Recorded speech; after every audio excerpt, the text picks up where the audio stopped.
Warahmatullahi wabarakatuh. Perkenalkan nama saya itu Anggi Hidayat. Di sini saya itu dan teman-teman saya itu ingin mempresentasikan hasil dari diskusi kami. Untuk sebelumnya kita itu membacakan hasil presentasi kami, saya itu akan memperkenalkan itu teman-teman dari kelompok penyaji. Yang pertama itu ada saya sendiri, nama saya itu perkenalkan nama saya Anggi Hidayat dan di sini saya itu selaku moderator. Kemudian di sini ada lagi Ayu Dewanti, baik Fitri Yuliana, Dea Rizky Ananda, dan terakhir itu ada Elsa Tristia Puji. Dan materi pertama itu langsung saja saya bacakan yaitu tentang pengertian syaf, wadiah, dan wakalah. Yang pertama itu ada pengertian syaf. Al-syaf secara etimologi artinya al-ziyadah atau penambahan. Al-adil seimbang, penghindaran, atau transaksi jual beli. Syaf adalah jual beli suatu valuta dengan valuta asing. Pada prinsipnya jual beli valuta asing sejalan dengan prinsip syaf. Kemudian di sini ada pengertian dari wadiah. Pengertian wadiah itu secara etimologi itu ada yang berarti titipan atau bahasa lain yang kita kenal itu adalah amanah.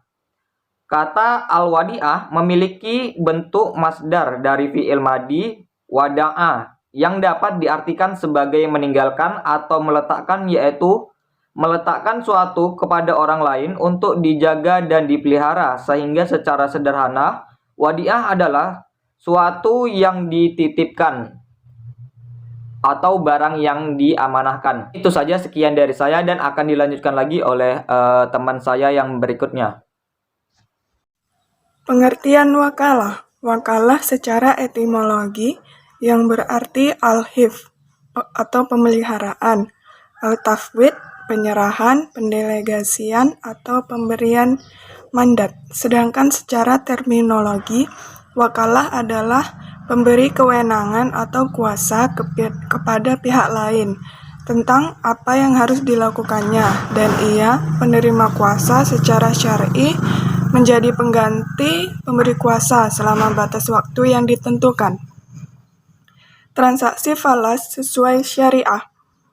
Pada prinsipnya, praktek jual beli seperti al-syarf diperbolehkan dalam Islam berdasarkan firman Allah dalam surat Al-Baqarah ayat 275 yang artinya orang-orang yang memakan riba tidak dapat berdiri sendiri, melainkan seperti berdirinya orang yang kemasukan setan karena gila.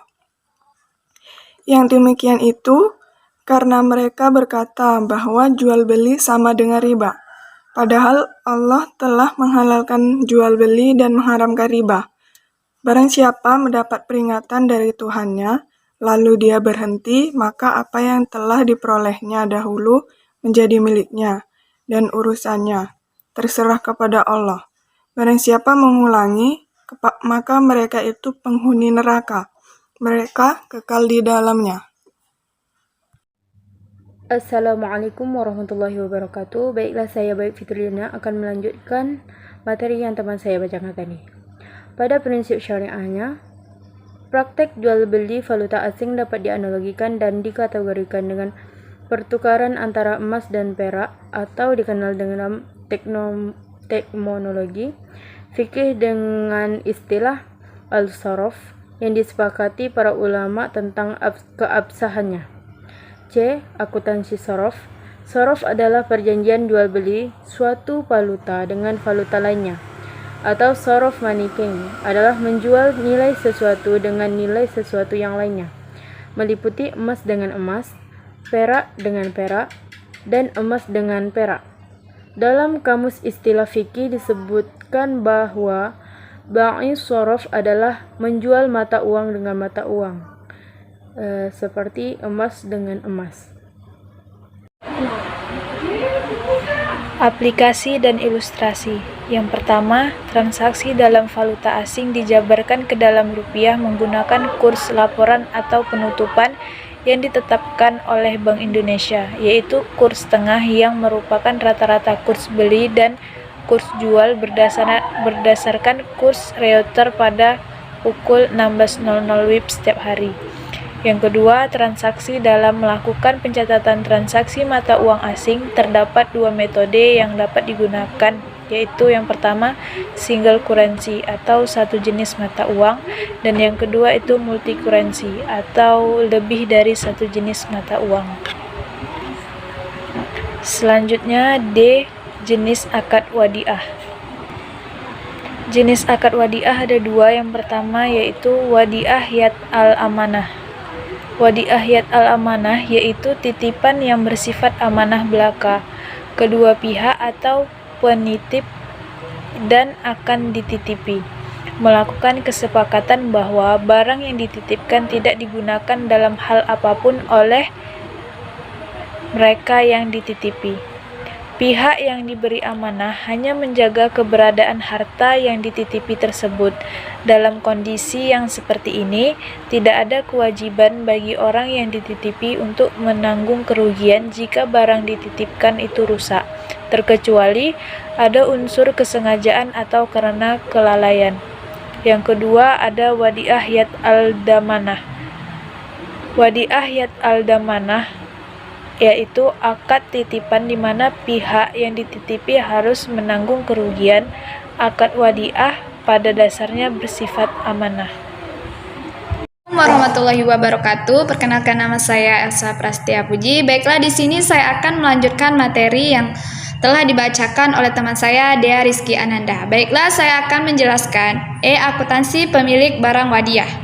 Pada era kontemporer saat ini, akad wadiah tidak hanya diterapkan pada produk bank yang sifatnya tabungan, tetapi juga terhadap produk yang lain yang memudahkan seseorang untuk bertransaksi.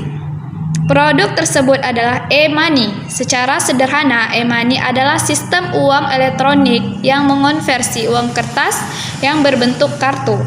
Yang F yaitu akuntansi bagi penyimpan barang wadiah. Dengan prinsip ini, penyimpan boleh mencampur aset penitip dengan aset penyimpan yang lain dan kemudian digunakan untuk tujuan produktif. Mencari keuntungan, pihak penyimpan berhak atas keuntungan yang diperoleh dari pemanfaatan aset titipan dan bertanggung jawab penuh atas risiko kerugian yang mungkin timbul. Yang G yaitu akuntansi bagi pihak yang mewakili wakalah. Akad wakalah pada hakikatnya adalah akad yang digunakan oleh seseorang apabila dia membutuhkan orang lain atau mengerjakan sesuatu yang dapat dilakukannya sendiri dan meminta orang lain untuk melaksanakan. Cukup sekian dan terima kasih. Wassalamualaikum warahmatullahi wabarakatuh.